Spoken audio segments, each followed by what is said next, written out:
Sumatera Selatan. Bismillahirrahmanirrahim. Dengan penuh rasa syukur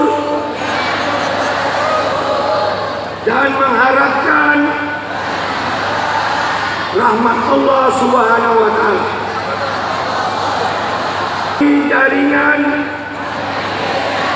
Kiai Santri Nasional se-Sumatera Selatan menyatakan siap sedia menjadi motor penggerak Islam rahmatan lil alamin dalam kehidupan berbangsa dan bernegara.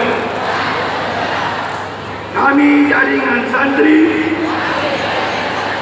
nasional se-Sumatera Selatan menyatakan siap sedia